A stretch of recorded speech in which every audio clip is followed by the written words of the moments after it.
খাদিজা কে যেন আমাকে চাপ দিল। খাদিজা গায়ে প্রচন্ড পরিমাণে জ্বর চলে আসছে, কম্বল দিয়া জড়ায়া ধরো রে, আমার মনে হয় আমি বাঁচব না। আল্লাহু আকবার।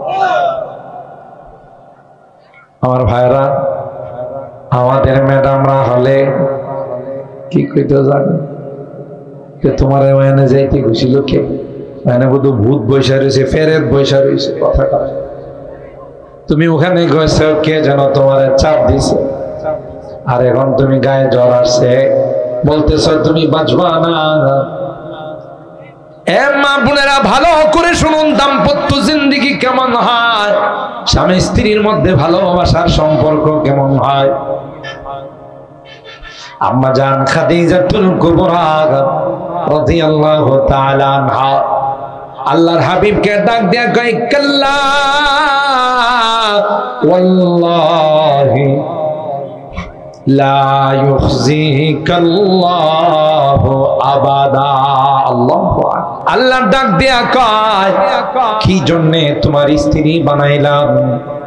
তুমি বাহিরে যখন কোনো পেরেশানির শিকার হবে, বাহিরে যখন কোনো মুসিবত আসবে, কোনো বিপদ আসবে, ঘরে আইসা যখন তোমার ম্যাডামের সঙ্গে শেয়ার করবা, তোমার স্ত্রীর সঙ্গে বিনিময় করবা, স্ত্রী তোমাকে সান্ত্বনা দিবে, লিতাসকুনু ইলাইহা,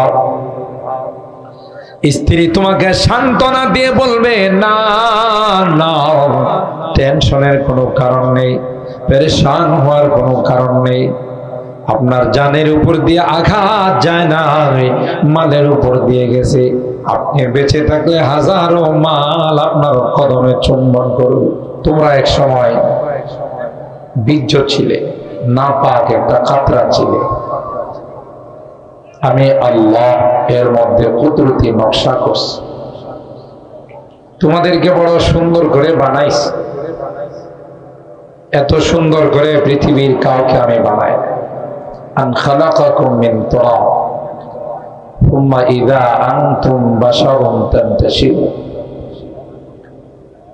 এরপরেই আল্লাহ দ্বিতীয় নাম্বার আয়াতে বলেন, অমিন আয়াতিহি, আমার কুদরতের নিদর্শনের অন্যতম নিদর্শন হলো আন খালাকা লাকুম মিন আনফুসিকুম আজওয়াজা, তোমাদের থেকেই তোমাদের পত্নীগণকে, তোমাদের স্ত্রীগণকে আমি আল্লাহ সৃষ্টি করেছি। সুবহানাল্লাহ।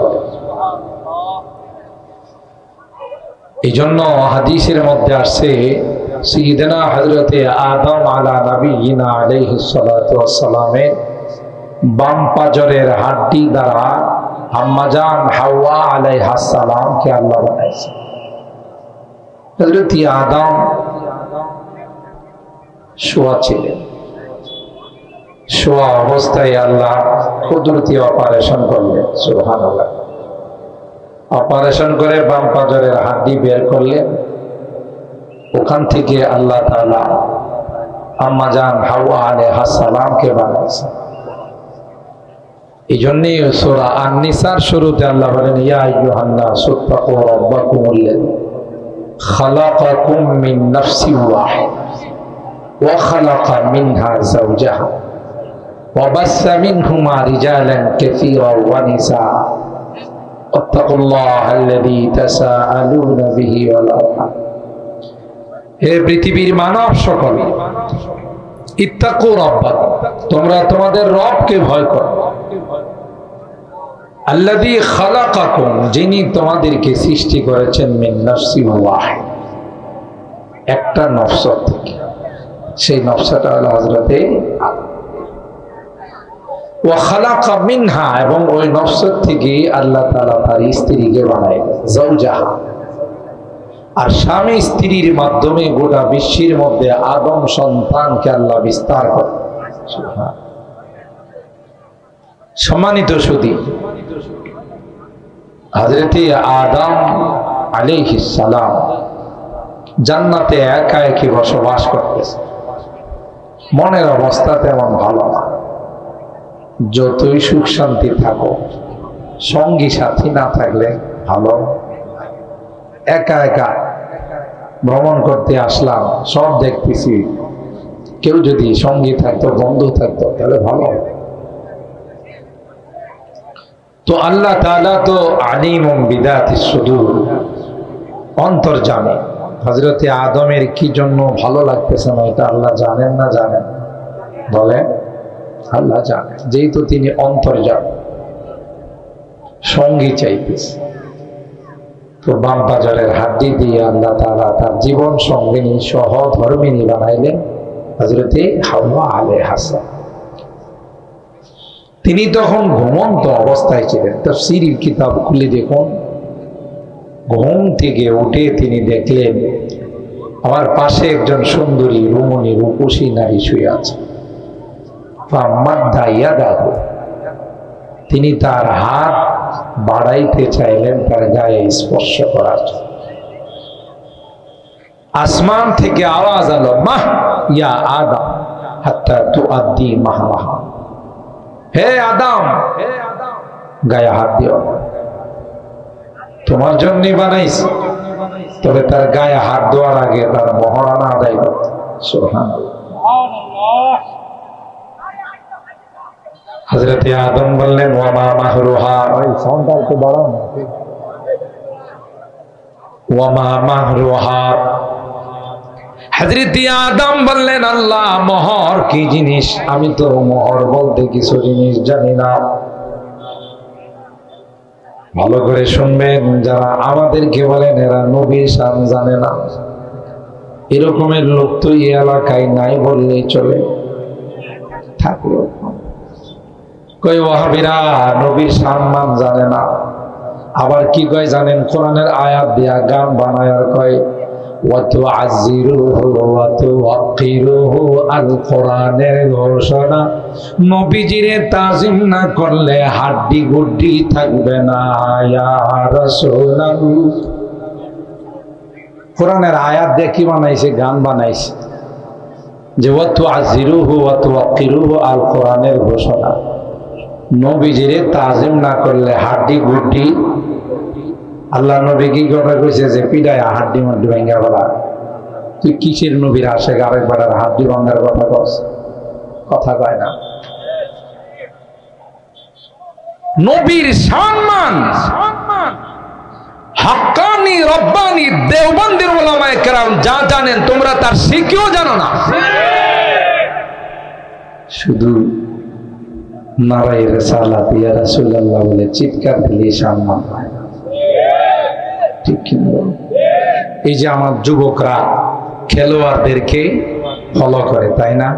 এই যে দেখবেন আপনাদের এই চান্দরা এলাকার যুবকরা মাথার চুল কাটে, দেখবেন চারদিকে তিতাস নদী আর মাঝখানে হলো বট গাছ।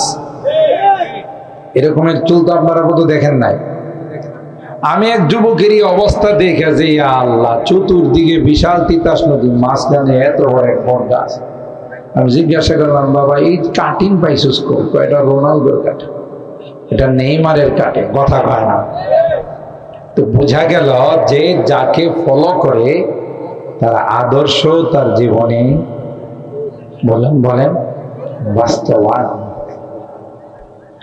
খাঁটি আশিকে রাসূল সেই হবে যার মাথা থেকে পা পর্যন্ত আল্লাহর নবীর সুন্নাত আর আদর্শ টপকাবে। দাবির দ্বারা আশিকে রাসূল হওয়া যায়। কথা বলে শুধু দাবির মাধ্যমে আশিক। হযরত আদম আল্লাহ কি বললেন? ওয়ামা মাহরুহা, হে মালিক মোহর আদায় করতে বললাম, কিন্তু কি মোহর আদায় করব আমি তো জানি না। ভালো করে শুনুন, আল্লাহ বলেন হাত্তা তুসাল্লি আলা হাবিবি 10 সালাওয়াত।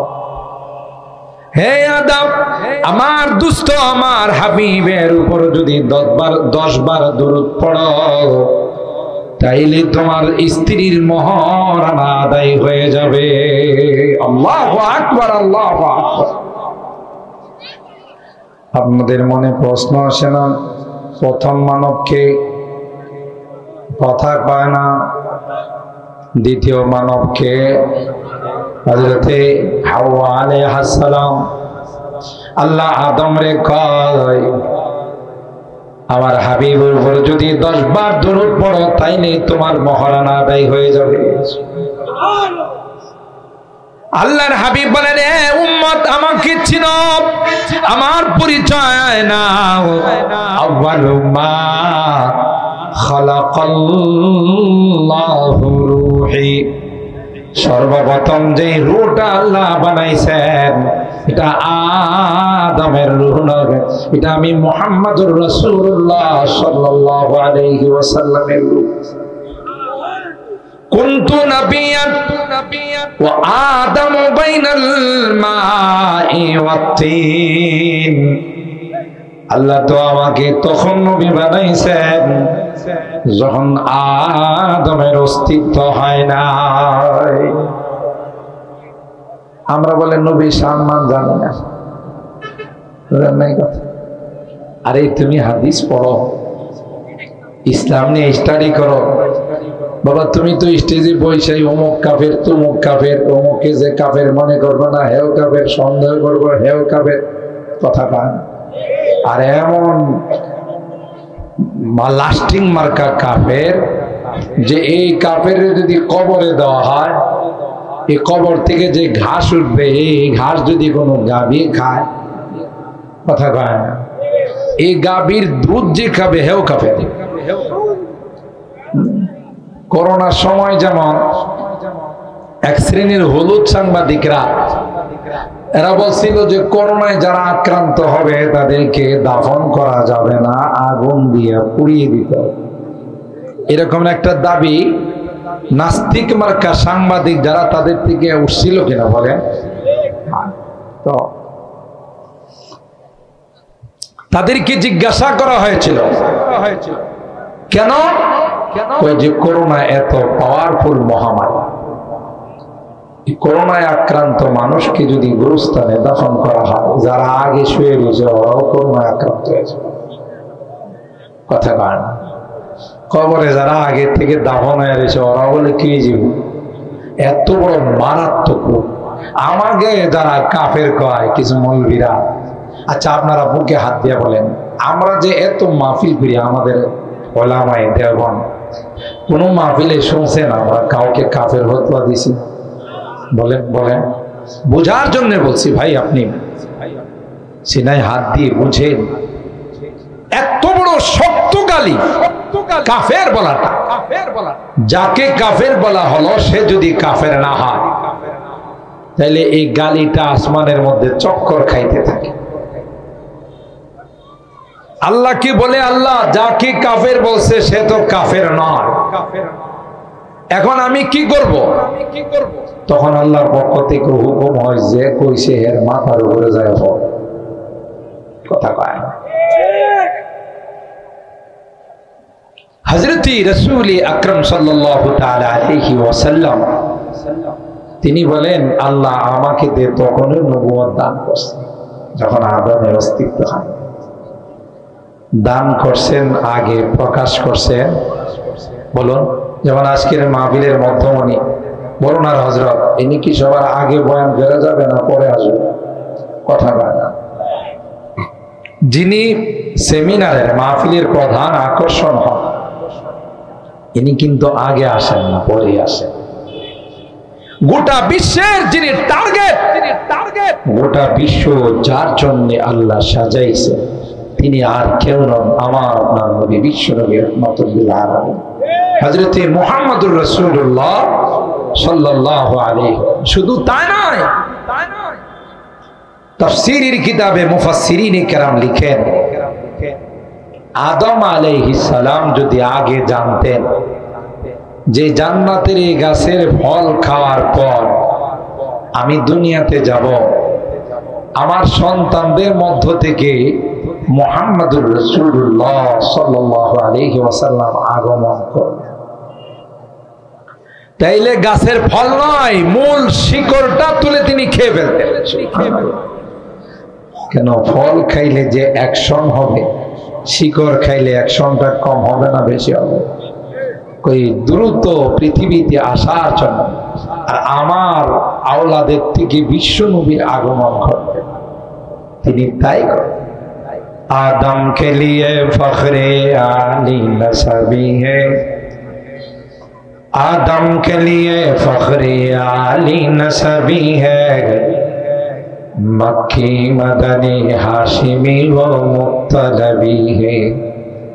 पाकीज़ा तराज़ा अर्श समा जन्नती फिरदौस, पाकीज़ा तराज़ा अर्श समा जन्नती फिरदौस, आराम गहे पाके रसूले अरबी है। इन्नल बुक़अतल्लती दुफिना फ़ीहा नबिय्यु सल्लल्लाहु अलैहि वसल्लम अफ़ज़लु मिन अर्शिर रहमान व अलैहिल इजमा। আল্লাহর হাবিব রওজায়ে পাকের যে অংশে শুয়ে আছে, এই অংশের মর্যাদা, রওজায়ে পাকের মর্যাদা আল্লাহর আরশে আজিম থেকেও বেশি। আর আস্তে সুবহানাল্লাহ। এবং এর মধ্যে কোন রকমের আলেম ওলামাদের দ্বিমত, আলাইহিল ইজমা, বিশ্বের সকল উলামায়ে কেরামদের ইজমা, ঐক্যমত। সুবহানাল্লাহ। তো মুহতারাম হাজরিন, আল্লাহ তাআলা বলেন তোমাদের থেকে তোমাদের স্ত্রীগণকে বানাইছি। ওমিন আয়াতিহি আন খালাকা লাকুম মিন আনফুসিকুম আজওয়াজা। তাহলে বুঝা গেল প্রত্যেকের স্ত্রীর সঙ্গে তার স্বামীর একটা রুহানি কানেকশন আছে, ঠিক কিনা বলেন?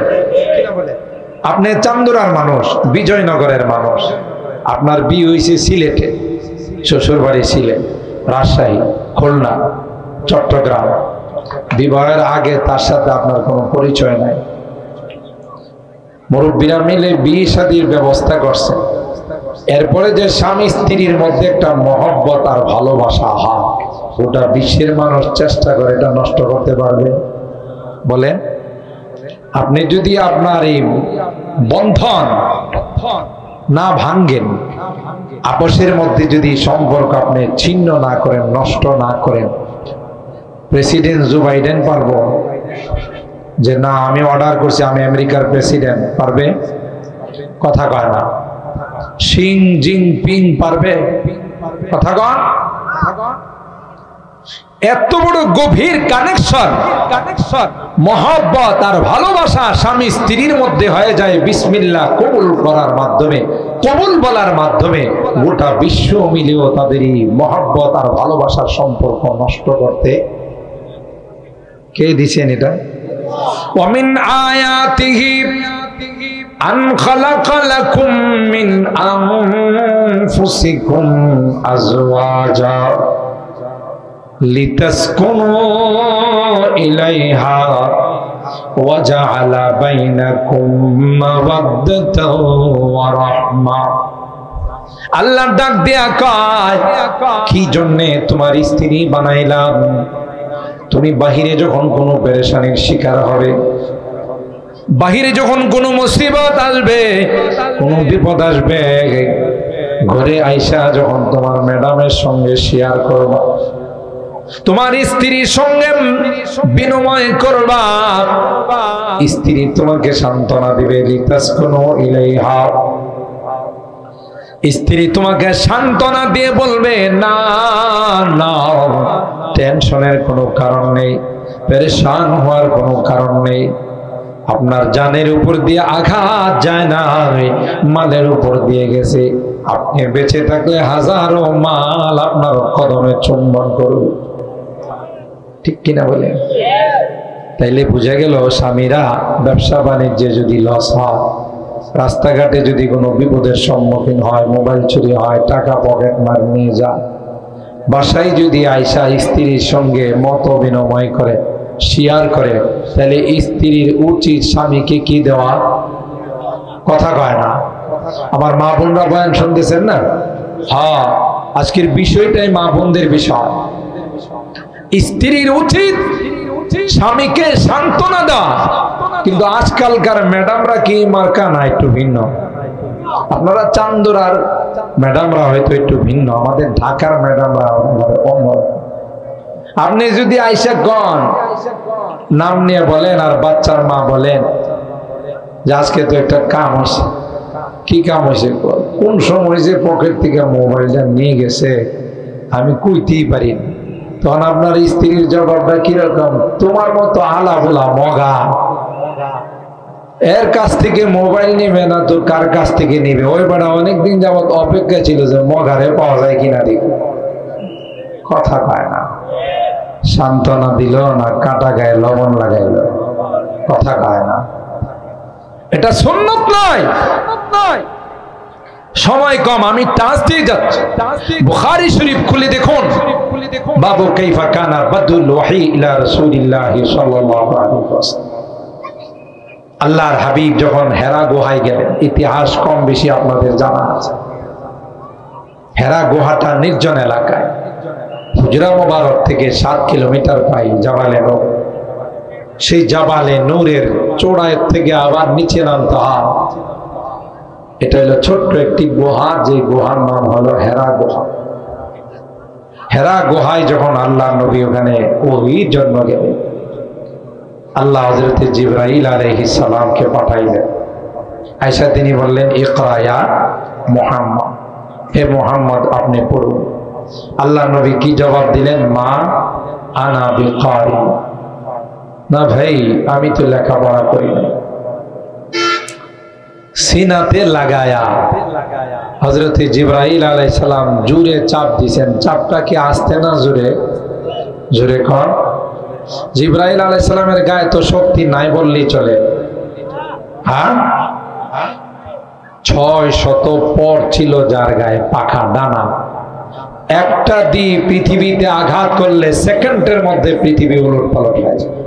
সুবহানাল্লাহ, কালকে কয়েন গোটা পৃথিবী উলটপালট হয়ে যাবে। এরকমের ডানা আর পর কয়টা? জোরে বলে 600 ডানা। তাহলে কি শক্তিটা তার গায়ে? আল্লাহর হাবিবকে চাপ দিলে একবার, দুইবার, তৃতীয়বার বললেন, ইকরা বিসমি রাব্বিকাল্লাযী খালাক, খালাকাল ইনসানা মিন আলাক, ইকরা ওয়া রাব্বুকাল আকরামুল্লাযী আল্লামা বিল কলম, আল্লামাল ইনসানা মা লাম ইয়ালাম। যেই বলছে আপনার রবের নামে পড়ো, আমার নবী আর দেরি করেন নাই, পড়া শুরু করে দিলেন। দেরি করেন নাই, পড়া শুরু করে দিলেন। কিন্তু চাপ যে খাইছে এটার একটা অ্যাকশন শরীরে আছে না নাই? কথা কয়। আল্লাহর হাবিবের অন্তরটা থরথর করে কাঁপতেছে, গায়ের মধ্যে প্রচন্ড পরিমাণে জ্বর চলে আসছে। কার সঙ্গে শেয়ার করবে রে? পয়গম্বরের মাও নাই, বাবাও নাই। দুঃখের কথা, বিপদের কথা কার কাছে বলবে? সহধর্মিনী আম্মা জান খাদিজাতুল কুবরা রাদিয়াল্লাহু তাআলা আনহা তাকে এসে বললেন, খাদিজা জাম্মিলুনি জাম্মিলুনি, এ খাদিজা কে যেন আমাকে চাপ দিল? খাদিজা গায়ে প্রচন্ড পরিমাণে জ্বর চলে আসছে, কম্বল দিয়া জড়ায়া ধরো রে, আমার মনে হয় আমি বাঁচব না। আল্লাহু আকবার। আমার ভাইরা, আমাদের ম্যাডামরা হলে কি কইতে জানো? তোমার ওখানে যাইতে ঘুষিল কে? মানে বোধ ভূত বৈশা রয়েছে, ফেরেত বৈশা রয়েছে। কথাটা তুমি ওখানে গেছো, কে যেন তোমার চাপ দিছে, আর এখন তুমি গায়ে জ্বর আসছে, বলতেছ তুমি বাঁচবা না। এ মা বোনেরা, ভালো করে শুনুন, দাম্পত্য জিন্দেগি কেমন হয়, স্বামী স্ত্রীর মধ্যে ভালোবাসার সম্পর্ক কেমন হয়। আম্মা জান খাদিজাতুল কুবরা রাদিয়াল্লাহু তাআলা আনহা আল্লাহর হাবিবকে ডাক দেয়া কয়, কাল্লা ওয়াল্লাহি লা ইউখজিকাল্লাহু আবাদা। আল্লাহু আকবার। কাল্লা ওয়াল্লাহ, আল্লাহর কসম, আপনার মতো এই রকমের মহামানবকে আল্লাহ অপমান করবে। কাটা গায়ে লবণ লাগাইছে না সান্ত্বনা দিছে? জোরে কর। কোরআন সুন্নাহর আলোকে দাম্পত্য জিন্দেগি কেমন হওয়া লাগবে এই প্রমাণ। কাল্লা ওয়াল্লাহি লা ইউখজিকাল্লাহু আবাদা। আপনার মতো মানুষকে আমি আপনাকে আপনার কাছে এসে যা দেখেছি, আপনি যে মহান চরিত্রের অধিকারী, আপনার মতো মহামানবকে আল্লাহ কোনদিন অপমান করবে। সুবহানাল্লাহ। ও ভাই, সান্ত্বনা পাইছে না পাইছে না? স্ত্রী সান্ত্বনা দিল কিনা? স্বামী স্ত্রীর মধুর সম্পর্ক হবে। স্বামীও যদি কিছু থেকে কিছু তরকারিতে লবণ একটু কম হইছে, ওরে বাপরি বাপ, টেম্পারে চলে আসছে, কথা কয় না। আশা কয় তরকারিতে লবণ কেন কম জানিস? 1 2 3 কিন্তু কয়ে ফেলামো। এরকমের ব্যাখ্যেল মগা সমাজে আছে না নাই? এ বিয়ে করে মনে করছে যে আমি 3টা সম্পদ পেয়ে গেছি, এটা যে কোনো সময় প্রয়োগ করা যাবে। সামান্য কারণে তালাকের ঘটনা ঘটে যায়। কথা বলেন ঠিক না বেঠিক? না রে ভাই, স্বামী স্ত্রীর সম্পর্ক এত হালকা নয়, এটা একটা কঠিন সম্পর্ক। দাম্পত্য জিন্দেগির মহব্বত আর ভালোবাসা এটা আল্লাহ প্রদত্ত নিয়ামত। যাদের মধ্যে এটা থাকবে না, স্বামী বিদেশে থাকে, এর জন্য টাকা পয়সা পাঠায়, কসমেটিক্স সহ দামি দামি জিনিস পরে, আর বিদেশে থাকার সুবাদে আরেকজনের সাথে কুড়ুর কুড়ুর করে, এরকমের মহিলা আছে না নাই? নিমক হারাম, গাদ্দার স্বামী রুদ্রে বৃষ্টিতে পুড়ে তোমার জন্য টাকা পাঠা, আর তুমি আরেকজনের সাথে ফেরেন করো। এরকমের মহিলা তো বোধ পুরা ব্রাহ্মণবাড়িয়া ডিস্ট্রিক্টে একজন নাই। হ্যাঁ, নারীরা আবার কালকে মিছিল বাইর করবো না তো, যে ইমল বিজনও আমাদের বিজয়নগরের ডিস্ট্রিক্টে ঢুকতে, বিজয়নগরের বর্ডারে ঢুকতে না পারে। তোমার স্বামী তোমার জন্য, তোমার বাচ্চাদের জন্য বিদেশের জমিনে কত কষ্ট করে, গেলে বোঝা যায়। প্রচন্ড রৌদ্রের মধ্যে সুন্দর চেহারাটা কালো হয়ে যায়, 2টা পয়সা কামাই করার জন্য, আর তুমি নিমক হারামে করো। আল মারাতু ইদা সাল্লাত খামসাহা ওয়া সামাত শাহরাহা ওয়া আহসানাত ফারজাহা ওয়া আতাআত বা'লাহা ফালতাদখুল মিন আইয়ি আবওয়াবিল জান্নাতি শাআত। আল্লাহর পয়গম্বর বলেন, যেই নারী 5 ওয়াক্ত নামাজ পড়বে, রমজান মাসের রোজা রাখবে, নিজের লজ্জাস্থানকে হিফাজত করবে, স্বামীর আনুগত্য স্বীকার করবে, আল্লাহর হাবিব ডাক দেয়া কয়, ওই নারীর মৃত্যুর সাথে সাথে জান্নাতের সবগুলো গেট দিয়া তাকে আহ্বান করা হবে। আসো, তোমার মতো নেককার দিনদার আল্লাহ ওয়ালি নারীর জন্যই আমি জান্নাত লালায়িত। সুবহানাল্লাহ। পরবর্তীতে কি আছে নিয়ে আসতে হবে, আমি 10টা ছেড়ে দিতে হবে। সম্মানিত সুধী, 10টায় ছেড়ে দিই, 5 মিনিট আছে, নিয়ে আসে। সম্মানিত সুধী, খুব ভালো করে মনে রাখবেন, এটা আল্লাহ প্রদত্ত নিয়ামত। এই নিয়ামতকে অবজ্ঞা করার কোনো সুযোগ নাই। আল্লাহ কোরআনুল কারীমের মাধ্যমে বলেন, যে নারী স্বামী স্ত্রীর মধ্যে, দাম্পত্য জীবনের মধ্যে আমি আল্লাহ এই সুকুনত, রহমত, মহব্বত, ভালোবাসা দিয়েছি। যেই দাম্পত্য জিন্দেগিতে ভালোবাসা আর মহব্বত থাকবে না, বোঝা গেল এটা আসলে দাম্পত্য জিন্দেগি নয়। আম্মা জান খাদিজাতুল কুবরা আমাদের জগতের নারীদেরকে শিখাইছেন। আল্লাহ নবীকে বলেন, কেন আল্লাহ আপনাকে ধ্বংস করবে? ইন্নাকা লা তাসিলুর রাহিম ওয়া তাহমিলুল কাল ওয়া তুকসিবুল মাদুম ওয়া তাকরিজ যায়ব ওয়া তুঈনু আলা নাওয়াইবিল হক। আপনি তো আত্মীয়দের সঙ্গে সুসম্পর্ক রাখেন, আপনি অসহায় মানুষের পাশে দাঁড়ান, আপনি মানুষকে মেহমানদারি করেন, দুর্যোগের সময় মানুষকে ত্রাণ দেন। আপনার মতো মহামানবকে আল্লাহ কোনোদিন ধ্বংস করবেন না। সুবহানাল্লাহ। এখান থেকে শিক্ষা নিতে হবে যে দাম্পত্য জিন্দেগি কেমন হওয়া উচিত, দাম্পত্য জিন্দেগির সম্পর্ক কেমন হওয়া উচিত। এই জন্যই আল্লাহ বলেন, যেই দাম্পত্য জিন্দেগির মধ্যে মহব্বত আর ভালোবাসা আছে, এটা আমি আল্লাহর কুদরতি নিদর্শন। সুবহানাল্লাহ। এই যুবক, শেষ কথা তোমাদেরকে বলে যায়, এই মহব্বতটা যখন রিজার্ভ থাকে, ভালোবাসাটা যখন রিজার্ভ থাকে, অবৈধভাবে যখন ক্ষয় না হয়, তখন স্বামী স্ত্রীর ভালোবাসাটা পাকাপোক্ত হয়। আর আগেই যদি মেসেঞ্জারের মাধ্যমে, ফেসবুকের মাধ্যমে, মোবাইলের মাধ্যমে যদি অবৈধ সম্পর্ক করে ফেলো, তখন আর স্বামী স্ত্রীর মধ্যে সম্পর্ক ভালো থাকে না, দুইজনেই দুই দিকে কুনজর দিয়ে থাকে। কথা বলে ঠিক কিনা? আর সেই জন্যই কোরআনে কারীমে পর্দাকে ফরজ করে দিয়েছে, যেন এই দৃষ্টির কোনো খেয়ানত না হয়। একটা যুবক একটা যুবতী নারীকে যখন দেখে, শয়তান তার মধ্যে কুমন্ত্রণা, কুপ্রবঞ্চনা তার মধ্যে সৃষ্টি করে। ঠিক কিনা বলে? যুবতীও যখন কোনো যুবককে দেখে, তখন তার মধ্যে খারাপ ভাব সৃষ্টি হয়, তখন দুইজনের মধ্যে একটা অবৈধ সম্পর্কের সূচনা হয়। এই জন্য ইসলাম বলে পর্দা ফরজ। ওয়াকারনা ফি বুয়ুতিকুন্না ওয়ালা তাবাররাজনা তাবাররুজাল জাহিলিয়াতিল উলা ওয়া আকিমনাস সালাতা ওয়া আতিনাজ যাকাতা ওয়া আতিউনাল্লাহ ওয়া রাসূল।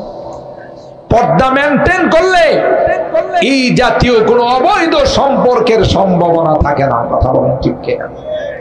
শুধু তাই নয়, আল্লাহ তো কোরআনুল কারীমের সূরাতুল আহজাবের 59 নম্বর আয়াতে বলেন, যেই নারীরা হিজাব পরবে, পর্দা মেইনটেইন করবে, তাদের আব্রু, ইজ্জত, তাদের সম্মান সব কিছু রক্ষা করার, বিপদ আপদ থেকে হিফাজত করার দায়িত্ব আমি আল্লাহ। সুবহানাল্লাহ করেন না? কার? আজকে আমরা উপযুক্ত ছেলে মেয়েদেরকে বাহিরে পাঠায়া এক সেকেন্ডের জন্য আমরা স্থির হয়ে বসতে পারি না যে কখন যে আমার মেয়েটার উপরে দুর্ঘটনা ঘটে যায়, কখন যে অকারেন্স ঘটে যায়। আল্লাহ বলেন, তোমার এই দুশ্চিন্তার কোনো কারণ ছিল না যদি তুমি তাকে বোরকা পরাই। কথা কয় না? আসল জায়গাতে তো আমরা হাত দিই না। যেখানে ঘা ওখানে মলম লাগাইতে, মলম যদি আপনি অন্য জায়গায় লাগান তো ঘা কি ভালো। কথা কয়? আমি অনেক বয়ানে বলে থাকি, বাইক অ্যাক্সিডেন্ট করছে মনে করেন শাহবাজপুর অথবা মাধবপুর, ডাক্তারের কাছে গিয়া বলছে যে বাইক অ্যাক্সিডেন্ট করে আমি ব্যথা পাইছি। ডাক্তার বলছে বিদেশি মলম আছে, এটা যেখানে অ্যাক্সিডেন্ট করছেন, যেখানে ব্যথা পাইছে, ওখানে লাগাইলে আশা করা যায় আপনার ব্যথা থাকবে। মগা চৌধুরী করছে কি, মলম নিয়ে গেছে মাধবপুর। কই? মাধবপুর গিয়ে মাধবপুর বাস টার্মিনালে অ্যাক্সিডেন্ট করছে, ওখানে রাস্তার মধ্যে মলম মালিশ করে আর করে, আল্লাহ দয়া করে আমার ব্যথাটা ভালো করে দিন। মালিশ করছে কই? কথা কয় না। 3 দিন মলম মালিশ করার পর ব্যথা কি কমবে না বাড়বে?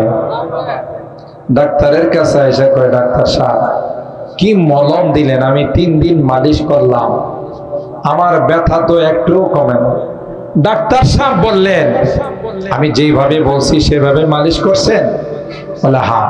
কিভাবে করছেন? আপনি বলছেন না যেখানে ব্যথা পাইছেন সেখানে 3 দিন মালিশ করবেন। বিশ্বাস না করলে আমার সাথে আসেন, যেখানে আমি ব্যথা পাইছি ওখানে 3 দিন মালিশ করছি। আলহামদুলিল্লাহ বলেন সবাই, জোরে বলেন আলহামদুলিল্লাহ।